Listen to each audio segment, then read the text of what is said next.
Meu nome é José Araújo, sou cardiologista, faço medicina funcional na Sociedade Americana Anti-Envelhecimento há 10 anos e hoje a gente vai bater um papo sobre peptides ou peptídeos. Na verdade, hoje eu vou direcionar mais, hoje a gente vai falar uma coisa mais direcionada para quem usar, qual a dose a ser utilizada. Quer dizer, nós vamos ser mais específicos.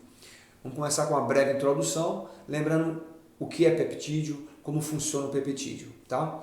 Então, o peptídeo são aminoácidos que se ligam através de ligações peptídicas. Se você tiver de 2 até 100 aminoácidos ligados por ligações peptídicas, você vai ter um peptídeo.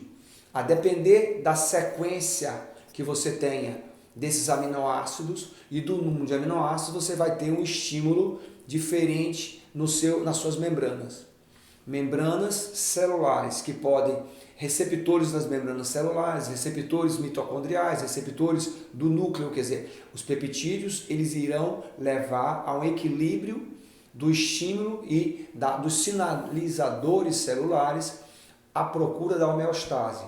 Lembra sempre que a célula ela está disposta a sofrer muitos tipos de estímulos danosos a elas. Pode ser mecânicos ou bioquímicos. Mas a maneira em que ela vai responder para conseguir o equilíbrio ou não é através da reação inflamatória, estresse oxidativo e a resposta imunológica. Então o objetivo é que com o uso dos peptídeos de maneira equilibrada, individualizada e o mais precoce possível, não esperando a doença já estar instalada, você vai ter uma resposta que você vai levar a um equilíbrio dessa sinalização. Então, o metabolismo celular volta a ser mais equilibrado. Então, você vai ter o quê? Um ganho de massa, uma perda de gordura, uma melhora da sua diabetes, uma cicatrização do seu tecido. Quer dizer, você vai ter peptídeo que vai ter funções das mais diferentes. Tá? A origem dos peptídeos. É fundamental que a gente entenda que o peptídeo não é algo novo. Tá? O peptídeo natural, a insulina, ele é conhecido desde 1923. A ocitocina também há muitos anos.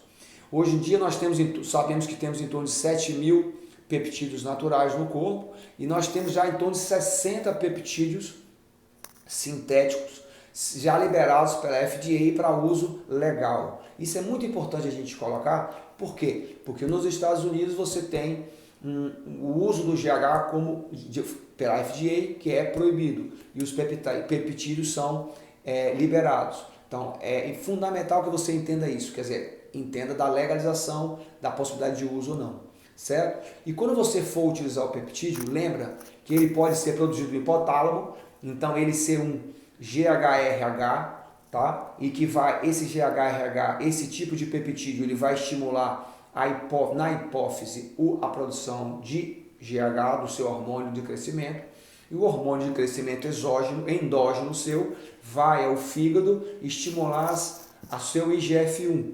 Lembrando sempre que é o IGF-1 no fígado é o órgão que mais você tem conhecimento do metabolismo do IGF-1. Mas não se esquecendo que esse IGF-1 que vai para fazer a função celular tem receptores em todas as células do seu corpo, tá certo? Então, o que é produzido no hipotálamo, GHRH. Mas existem outros que são produzidos no seu intestino, que são as grelinas, e que eles são conhecidos como GHRPD. Então ele vai agir de que forma? Ele sobe, vai até a sua hipófise e inibe a somatostatina. Somatostatina, que é aquele hormônio que tem a função de quê? De equilibrar o seu GH. Somatostatina, quando estimulada, inibe o GH. E como o HRD vai inibir a somatostatina, você então vai ter o quê? Uma liberação do GH. E o ideal sempre é que nós usemos sempre o GHRH e o GHRD. Você tenha um que venha do intestino e um que venha do hipotálamo, para que você tenha uma ação mais completa, mais equilibrada.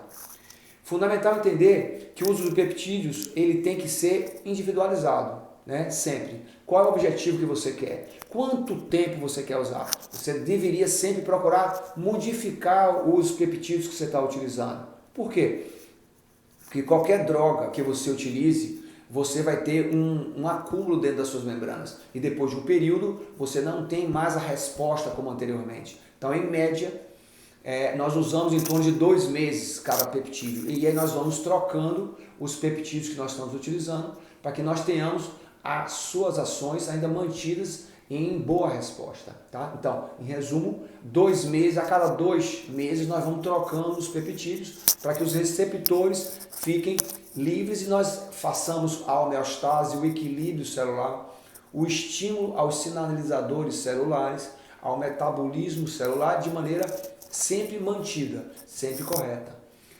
Fundamental entender também que você tem um déficit na produção de IGH e IGF-1 com a idade. Desde a partir dos 20 anos você tem essa queda. Então, é fundamental que a gente procure usar os peptídeos o mais precoce possível. Vamos lá, com 40, 50 anos. Com que objetivo? Para que você não espere a célula já estar morta. Porque muito melhor o resultado que você vai ter é quando você usa de maneira preventiva. Quando você ainda não tem a doença instalada. Porque quando você já tem a doença instalada, você vai ter maior dificuldade do resultado. Então, às vezes você vê os pacientes, está demorando o resultado, não está. Por quê? Porque você tem que saber quando começar. Isso é uma coisa fundamental, o mais precoce possível. Fundamental correlacionar com a alimentação.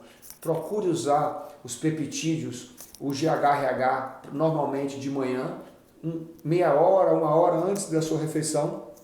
Se por acaso você usar a refeição, a proteína é o ideal. Procure evitar logo após o uso do GHRH, o uso de carboidrato ou de gordura, certo? E você também tem que entender que à noite você usa 30 minutos após você ter se alimentado com proteína, aí com GHRPD. Quer dizer, você usa um pela manhã e outro à noite. E você vai ter essa associação. E você usando dessa forma, alimentando de maneira correta e fazendo a troca a cada 2 meses, você vai ter um resultado melhor para a sua saúde, para o seu objetivo final, certo? Então, quando o seu objetivo principal é perda de gordura, quer dizer, emagrecimento, e agora entenda, emagrecimento, você também pode botar as síndromes metabólicas nisso, quer dizer, se você está acima do peso, provavelmente você tem pré-diabetes, diabetes, certo? Você provavelmente já tem algum desequilíbrio na parte dos níveis pressóricos, quer dizer, entenda que a perda de peso aí significa melhora do metabolismo lipídico. E a melhora do metabolismo lipídico e do carboidrato, através do estímulo dos peptídeos, vão fazer com que você equilibre essas doenças também, tá? Então, qual é o que você deveria usar com mais frequência se esse é o seu objetivo? Começando com o IGF-1. O IGF-1, que é o que é mais parecido com a insulina, e você sabe que ele tem uma produção maior no seu fígado, tá certo? Mas ele tem ação em todas as suas células do corpo, porque você tem receptores no seu corpo todo. Então, o IGF-1, na verdade, que é estimulado diretamente pelo GH, ele é um excelente peptídeo quando você quer perda de peso, tá? Mas quando você quer um IGF-1 que tem uma meia-vida maior, quer dizer, uma ação mais específica na perda do peso, você deveria utilizar o IGF-1 LR3. Qual é a diferença quando você coloca essas letrinhas? É porque, na verdade, você tem um aumento da meia-vida. Então, você vai ter um peptídeo que vai agir de maneira mais eficiente, tá certo? Então, IGF-1 e IGF-1-LR3. 2 grandes opções para que você utilize para os pacientes que estão acima do peso, tá certo? A dosagem. É sempre importante a gente colocar que a dosagem você começa com 100 microgramas. Mas se você tem interesse em aumentar mais a perda de seu peso mais rápido, você pode usar até 3 vezes ao dia com 300 microgramas. Tá? Não se esqueça que após 2 meses a gente troca. Quer dizer, você pode começar com o IGF-1 e logo após com o IGF-1-LR3 e a dose nós individualizamos. Tá? Mas em média 100 microgramas para começar. Mas se você quer acelerar mais rápido, 300 microgramas. Lembrando que o LR3 você vai usar uma dose menor, tá certo? Por quê? Porque a meia-vida dele é maior. Então, se a meia-vida é maior, você não vai precisar de uma dose igual ao anterior. Existem outros que você pode usar para mais específico para perda de peso. Existe o HGH-FRAG, que é o 176191, tá tá certo? Você tem o adipodite, que é outro que você pode utilizar também com esse objetivo de perda de gordura, tá? Você tem o tessamorelin também, é muito bom com esse objetivo de perda de peso. Note que todos que eu falei até agora, eles são da família do GHRH, tá certo? Então, já falei para vocês 4, tá bom? Então, IGF-1, IGF-1-LR3, HGH-FREG, o tessamorelin e o adipodite. Então, já foram 5 para você, tá certo? Então, lembrando sempre que agora eu vou associar um que seja um GHRPD, tá certo? Para Releasing Peptides, quer dizer, de baixo para cima agora. Nesse caso específico, o que eu vou utilizar é o GHRP2. O GHRP2. Por que eu não uso o GHRP6? Porque o GHRP6 tem como efeito colateral pode dar um pouco de fome, de apetite, tá certo? Então, se você quer perder peso, você deve usar um desses 5 que eu te falei, GHRH, ou o GHRP2 associado, que vai dar uma ação muito boa em você. Dose. Lembre sempre que isso depende de paciente para paciente, do momento que você esteja, tá? Mas uma dose começando de 100 microgramas de manhã e 100 microgramas à noite já vai dar um resultado. Mas se você quiser acelerar, 300 microgramas 3 vezes ao dia, e você vai usar o peptide, o release de peptides à noite, uma vez só. Você vai ter uma ação mais rápida, a perda de peso mais rápido, tá certo? Isso é fundamental que a gente associe e saiba o tempo como usar. Não se esqueça de dar um intervalo entre a alimentação e o uso do peptides. 30 minutos antes de qualquer refeição ou 30 minutos depois de qualquer refeição. Você tem estudos mostrando 1 hora, mas, bom, 30 minutos é 1 hora. E lembrando sempre que, se tiver que vir a alimentação, a proteína é melhor do que você comer carboidrato e gordura, nesse caso, que vai diminuir a ação dos seus peptídeos. Os peptídeos também nós podemos utilizar para tentar a homeostase, o equilíbrio da sua imunologia, do estado imunológico, tá certo? Então lembra sempre que imunologia você tem a resposta inata, que é aquela que você já nasce com ela, quer dizer, automática, e você tem aquela que é adquirida, que é o TH1, que é a inata, e a TH2. E o ideal é que você tenha sempre um equilíbrio entre os dois. No momento em que você tem, por exemplo, um aumento muito grande do TH2, você vai ter uma predisposição maior a ter reações autoimunes, reações alérgicas, tá? A nível de peptídeos, quais são os dois mais eficientes quando você quer sim equilibrar a sua imunidade celular? Você tem o LL37 e o timosin alfa 1, tá? Então, o timosin alfa 1 você deve sim usar nas reações inflamatórias, nas doenças autoimunes, assim como o LL37, tá? Então, esses são os dois principais peptídeos. A nível de dose, lembra que esse você tem uma dificuldade maior, porque você vai ter que individualizar, porque você vai depender muito do estado do paciente. Então, nesse caso específico, eu prefiro não lhe dar a dose, porque eu vou depender de como eu avalio o paciente, de que estágio ele esteja, que tipo de alteração imunológica que ele tenha. Então, mas lembram sempre dos dois peptídeos mais eficientes, o LL37 e o timosin alfa 1. Então, telômero e a enzima telomerase, nós temos N estudos já mostrando a relação do telômero com a expectativa de vida, tá certo? Então, nós vamos falar agora do peptídeo, que nós deveríamos utilizar mais à noite e que ele tem como mecanismo de ação reduzir a quebra do telômero, portanto, melhora da expectativa de vida. Portanto, você vai ter uma melhora, você pode dizer que isso é um anti-age, mas eu gosto de dizer que é melhora da expectativa de vida, longevidade. O epitalon, que normalmente tem 10 miligramas, tá certo? Então, epitalon de 10 miligramas é o melhor peptídeo que você tem para manter os seus telômeros, quer dizer, para você conservar o telômero. E como consequência, você vai ter uma longevidade maior, tá? Qual é a dose? A dose sempre que você utiliza à noite, você deve utilizar 200 a 300 microgramas, tá certo? Lembrando sempre que é individual, certo? Mas 200 a 300 microgramas à noite é uma dose ótima do Epitalon, com o objetivo de você manter o seu telômero, tá certo?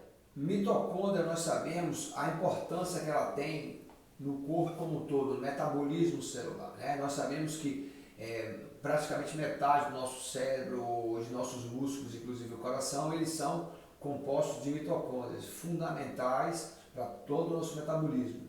Nós sabemos também que a grande maioria das doenças que nós conhecemos, elas estão associadas às mitocondriopatias, tá certo? Quer dizer, quando sua mitocôndria começa a não funcionar de maneira adequada, você tem uma ineficiência mitocondrial, você começa a desenvolver aquela doença específica, seja ela cardiopatia, seja ela qualquer que seja, porque a célula já não produz energia que se origina do oxigênio e do alimento, tá certo? E nós temos peptídeos para melhorar o funcionamento mitocondrial, sim, existem os NDPS, quer dizer, peptídeos derivados da mitocôndria, tá certo? Entre eles você tem o humanin, o HNG, o SHLPS, o MOTS-C. Quer dizer, você tem alguns peptídeos que você pode utilizar para que com isso você melhore a função mitocondrial.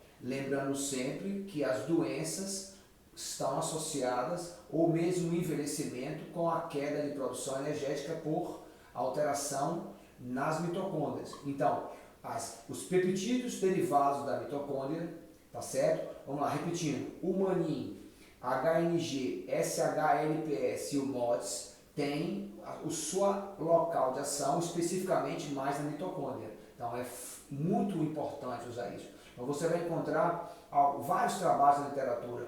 Atualmente você deve ter em torno de 150 trials sobre peptides, tá certo? E mais uns 500 trabalhos, estudos clínicos sobre os peptídeos, certo? E você tem artigos sobre esses peptídeos mitocondriais relacionados com doença macular, quer dizer, quando você tem doença ocular, oftalmológica, quer dizer, totalmente relacionada com o quê? Com a questão de produção energética. Lembra sempre que a mácula era pobre em circulação, tá certo? Então, você tem peptídeos que vão melhorar a sua função mitocondrial, tá certo? Isso é importantíssimo. E para quem eu deveria utilizar esses peptídeos? Imagine, você vai usar em qualquer tipo de patologia, já que você tem o quê? Você quer uma melhora das mitocôndrias que estão em todas as suas células, correto? Então, esses peptídeos derivados das mitocôndrias, você pode usar de uma maneira mais ampla, com o objetivo de melhora da produção energética, tá? Então, nas doenças isquêmicas ou na própria perda de peso, o que quer que você queira, você usa esses peptídeos. Então agora nós vamos tentar falar sobre peptídeo e sono. Existe peptídeo para sono? Existe, que é o Deep Sleep Inducing Peptides, quer dizer, o peptídeo que induz você a ter um sono melhor, um sono profundo. Vem de Deep ou Delta, onda Delta, tá certo? Então esse peptídeo vai melhorar muito sua qualidade do sono. Fundamental, porque se você tem um sono de 6 a 8 horas de duração e tem as 2 horas de sono profundo, você tem uma recuperação, uma regeneração do seu corpo nesse momento que você está dormindo.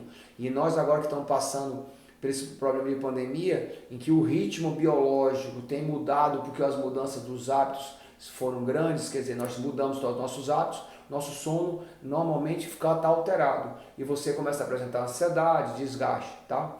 Então, existe peptídeo para melhorar a qualidade do sono? Existem vários, tá certo? Mas esse específico que a gente acabou de dizer, que é o Deep Sleep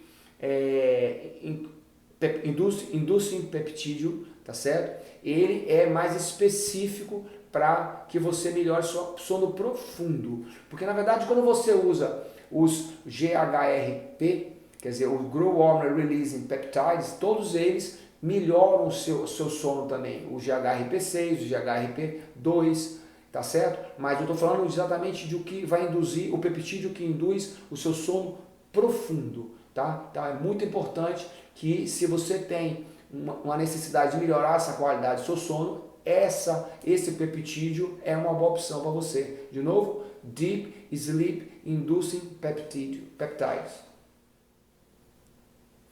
Quando nós falamos em cicatrização, nós falamos em colágeno, tá? Nós sabemos que existem vários tipos de colágeno, e colágeno é uma proteína, na verdade, proteína é um peptídeo, só que com maior número de aminoácidos, quer dizer, acima de 100 aminoácidos, você chama de peptídeo ou chama de proteína, tá? E uma dessas proteínas é o colágeno.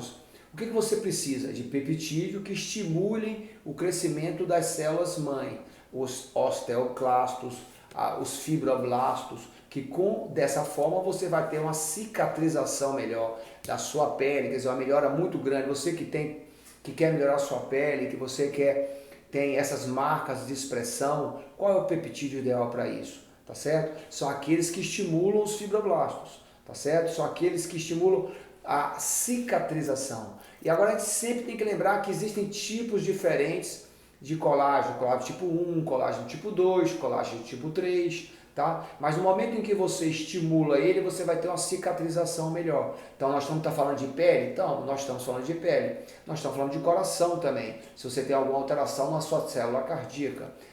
Agora, você pode também pensar em cicatrização, acelerar a cicatrização em atletas também. Então, quais são os mais conhecidos peptídeos que a gente pode citar aqui hoje, relacionados exatamente para cicatrização, para melhorar a sua pele, melhorar a sua consolidação óssea, tá? Porque você vai agir na célula-mãe, que vai fazer com que estimule seus fibroblastos e osteoclastos. Você tem o BPC 157, tá certo? Que você deve utilizar ele, você pode utilizar ele de manhã, tá certo? A dose dele é um pouco diferente, você usa de 200 a 1000 microgramas por dia, tá? Começa sempre com 200 a 400 microgramas dia e você vai aumentando ou não de acordo com sua necessidade. Então, o BPC 157, ótimo para cicatrização. Lembre, cicatrização de qualquer tecido que seja, da pele ao coração ou tecido ósseo, tá? Você também pode utilizar o TB500, que é muito utilizado até inclusive pelos halterofilistas para crescimento celular, tá? Mas eu estou falando aqui o TB500 utilizado uma vez por semana apenas, e o TB500 você utilizando para melhorar a cicatrização do seu tecido muscular, a recuperação do seu tecido muscular em você, atletas que têm lesões com frequência. Você também não pode esquecer o MGF, tá? O MGF, que você tem o MGF e o MGF-PEG. Qual é a diferença? De novo, é que na verdade quando você usa o PEG você tem uma meia-vida maior, tá? Então, o MGF-PEG, tá bom? Que são de 2 miligramas o frasco, e aí você utiliza normalmente de 100 a 300 microgramas dia, tá certo? Normalmente você usa 100 pela manhã, tá? Mas se você tiver no momento em que você queira uma ação maior, porque você está com a lesão, ou porque você está com osteopenia e você quer uma ação mais intensa, você usa o MGF-PEG 300 microgramas dia. Dê preferência ao PEG. Por quê? Por causa da meia-vida, tá certo? A meia-vida é fundamental que você utilize o PEG, tá? Você também tem o miostatin. O miostatin é outro peptídeo que você pode utilizar com o objetivo de melhorar exatamente isso, o crescimento das suas células, da pele, do osso, tá? Então nós comentamos agora 4 peptídeos, o BPC 157, o MGF-PEG, o TB500 e o miostatin, todos eles com o objetivo de melhorar o que? A sua cicatrização. A cicatrização, seja ela miocárdica, muscular periférica, seja ela na sua pele, tá certo? Então, o uso desses peptídeos com o objetivo de regeneração, recuperação.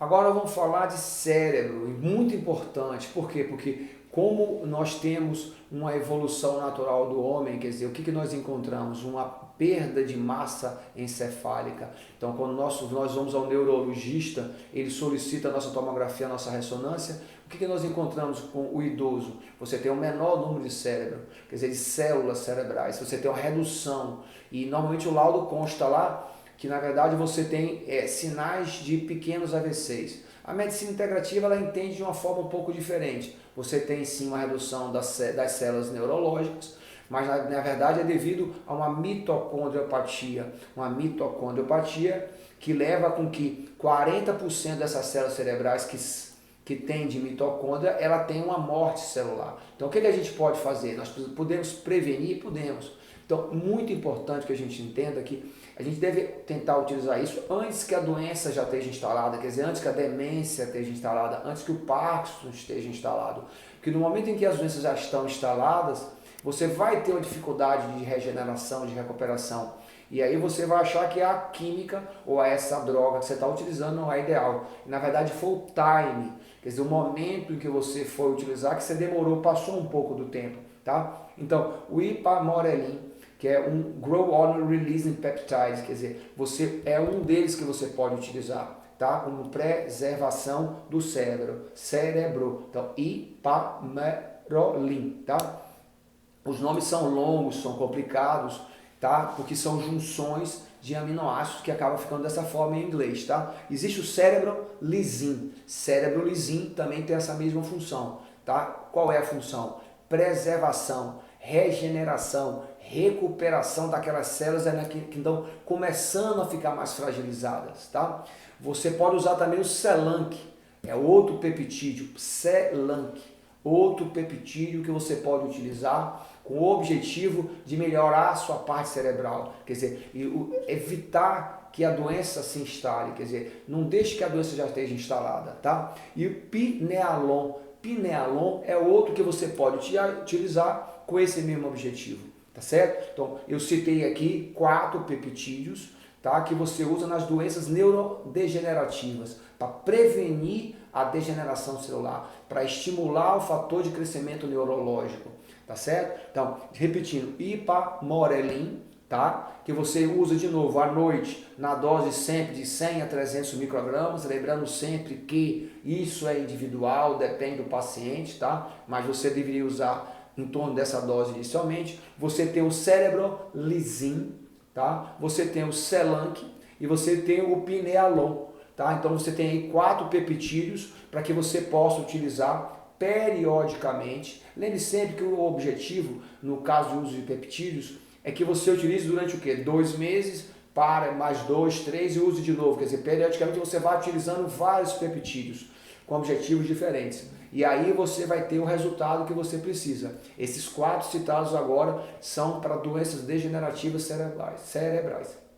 Então agora nós vamos falar de peptídeos e os atletas, quer dizer, atletas que de fim de semana, atletas não profissionais ou atletas profissionais, tá? Existe diferença? Lógico que existe. Na verdade, alguns pontos têm que ser colocados aqui. Quando nós falamos em atleta não profissional, você não tem problema do doping. Então você deveria utilizar todos esses peptídeos citados anteriormente, como os de origem nas mitocôndrias, como o humanin, por exemplo, ou um TB500 que melhora muito sua massa muscular, um BPC, um ciclo 7 para cicatrizar mais rápido suas lesões, para melhorar o desempenho, os mitocondriais, para cicatrizar, você usa o BPC, o TB500, o Celanc, quer dizer, o ipamorelin para você melhorar a qualidade do sono desse seu atleta, quer dizer, o atleta, na verdade, ele vai necessitar de todos eles, tá certo? Agora, como eles mesmos chamam? Eles chamam de ciclos, você vai usar periodicamente, você usa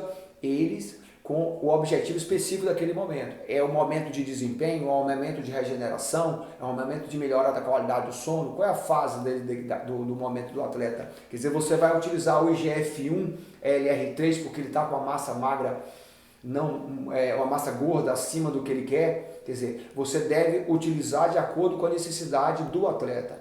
E no caso do atleta profissional, um fator fundamental que nós não podemos esquecer é a questão do doping, tá? Porque nós sabemos como é delicada essa questão do doping, o que é permitido, o que não é permitido. Lógico que o uso do peptídeo vai melhorar o desempenho, ponto. Então isso é, na grande maioria das vezes, doping, tá certo? Então você que é atleta profissional, que vai utilizar esses peptídeos, tem que ter essa noção, tá certo? Quer dizer que qualquer melhora no desempenho, ajuda externa, é considerada como doping. Então, você tem que conversar com o seu médico, com o seu orientador, seu fisiologista, a respeito disso. Será que eu posso utilizar? Será que eu não posso?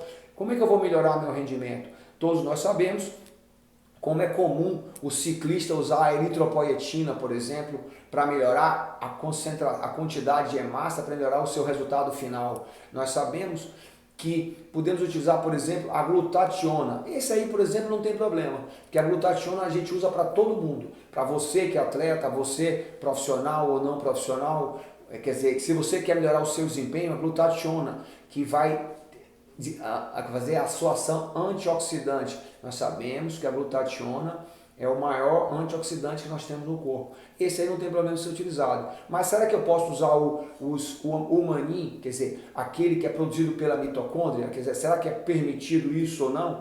Óbvio que se você usar esse peptídeo de origem mitocondrial, você vai ter um rendimento maior. Então você que é atleta profissional não deve utilizar. E o atleta não profissional pode utilizar para melhorar o rendimento. Mas é uma coisa meio estranha, porque o profissional é que precisa de rendimento.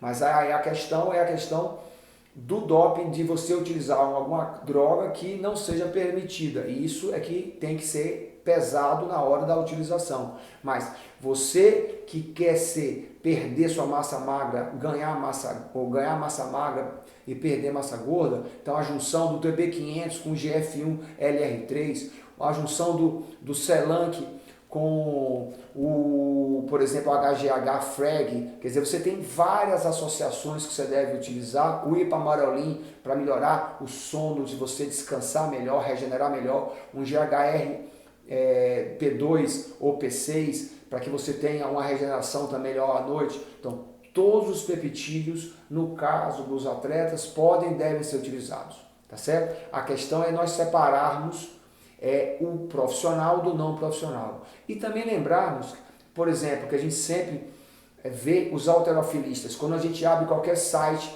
que a gente vê peptídeos, você vê só figura de halterofilista. Por quê? Porque eles são os profissionais, são os atletas que usam essas drogas ou as químicas numa quantidade maior. Porque o objetivo dele não é o objetivo da grande maioria dos atletas.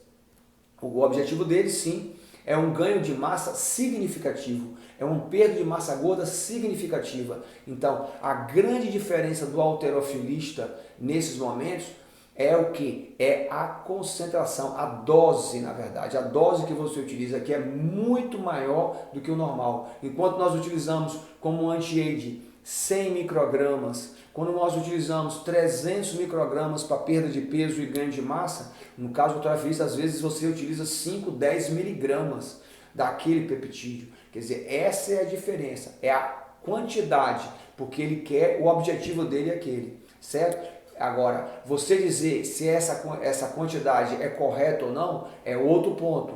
Por quê? Porque, na verdade, será que você está passando do ponto? Mas ele quer isso. O paciente, o halterofilista, ele vai querer te levar a esse ponto, que ele quer usar essa dose, porque ele quer chegar naquele tecido, naquela definição, tá certo? Então, vamos resumir. Atleta, você deve utilizar vários peptídeos. De 2 em 2 meses você troca ele. Você faz a troca e isso é chamado no meio dos próprios atletas como ciclos, tá certo? Quer dizer, você estimula um tempo e deixa de estimular. Então vamos dar, por exemplo, você vai usar os mitocondriais, inicialmente com GHRP2. 2 meses depois você usa um TB500 junto com um BPC 157. Pode ser também para você ganho de massa, ao mesmo tempo você tem uma cicatrização maior, mais rápida. Você pode usar um GF1 LR3 para perder massa gorda, ou um GF1 puro para melhorar rendimento. Você pode usar o o Selan, que também vai melhorar muito a regeneração. Então, todos os peptídeos que nós falamos anteriormente, você pode utilizar nos atletas. A questão é saber o momento dele, o período do ciclo do treinamento dele, para que você utilize a melhor droga no momento correto. E eu, como cardiologista, não poderia deixar de terminar e explicar para vocês que coração é um músculo, como todos nós sabemos. É uma célula que vive de mitocôndria, vive de energia. Sabemos que a fonte energética é a gordura. Então, o coração é muito beneficiado com o uso desses peptídeos, tá certo? Quer dizer, imagine se nós utilizarmos isso e melhorarmos o metabolismo de lipídico. Tá? É óbvio que nós vamos ter um resultado melhor, uma prevenção das doenças, tá certo? Mas você pode usar, inclusive, pós-doença, quer dizer, você sai do infarto miocárdico. O que é o infarto miocárdico? É uma morte celular. E você quer usar alguém para cicatrizar. Aí você usa os cicatrizantes, tá certo? De novo, o BPC 500, você vai usar o miostatin, tá certo? O MGF-PEG, quer dizer, você vai usar para o coração o mitocondrial, quer dizer, veja que o coração, como cardiologista, eu acho os peptídeos uma droga atual e para o futuro que vai ser cada vez mais utilizada. Por quê? Porque você vai ter um resultado muito melhor, ela não tem muitos efeitos colaterais, ela é muito específica no receptor, quer dizer, por isso ela tem pouco efeito colateral, tá certo? E o resultado é um espetáculo, tá certo? A nível de melhorar a sua disfunção endotelial, o seu processo inflamatório, tá? Então, os peptídeos no coração, eu comparo com o atleta, tá certo? Por quê? Porque, na verdade, o coração é fundamental para o atleta, para o desempenho dele, tá? Então, eu espero que hoje, após essa colocação do maior número de peptídeos que eu pude falar, aos poucos para vocês, tem muitos outros, como falei para vocês, nós temos já em torno de 60 peptídeos já liberados pela FDA para ser utilizados normalmente. Então, eu hoje tentei falar o maior número possível para explicar para vocês. Sempre vão ter mais peptídeos para a gente colocar. Em breve voltaremos a esse assunto. Um abraço.